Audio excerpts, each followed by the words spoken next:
అటల్ బిహారీ వాజ్పేయి ప్రధానమంత్రిగా ఉన్నారు 13 రోజులు 13 నెలలు, తర్వాతన 5 ఏళ్ళు. అయితే ఆ సందర్భంలో అద్వానీ ప్రధాని ఆ తర్వాత ప్రచారం జరిగింది.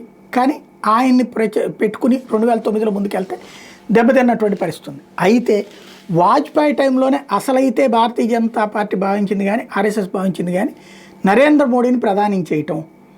అతనికి ఉన్న నాలెడ్జి, ఇప్పుడు వాజ్పేయి గారు జాతీయ అంతర్జాతీయ నాయకుడు, at the same time ground పాలన అనుభవం లేదు. దాంతో కూటమి వాళ్ళ చేతులలో నలిగిపోయారు. ఆయన కాందహార్ హైజాక్ లాంటి చోట్లను ఒత్తిళ్ళకి తలగ్గాల్సి వచ్చింది. అదే సమయంలో కూటమి పార్టీలు చేసిన తప్పులు, ఆ ప్రభుత్వాలు చేసిన తప్పులు ఆయన అధికారం గద్దె దిగడానికి కారణమైంది.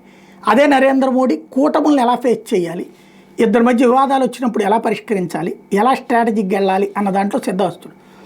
అందుకనినే ఆయన పేరు చెప్పుకొచ్చారు. అప్పట్లోనే వాజ్పేయి ఆయనకి ట్రైనింగ్ ఇస్తూ వచ్చారు. ఇప్పుడు అదే నరేంద్ర మోడీ 3 టర్మ్స్ పూర్తయ్యాక యోగి ఆదిత్యనాథ్ని కూర్చోబెట్టుకుని మాట్లాడుతున్నారు, పలు దఫాలు కూర్చుంటున్నారు. అందుకనే ఇప్పుడు చర్చకు వస్తోంది, భవిష్యత్ తరంలో యోగి ఆదిత్యనాథే ప్రధానమంత్రి అభ్యర్థి అవుతారా, హిస్టరీ రిపీట్ అవుతుందా అన్నటువంటిది.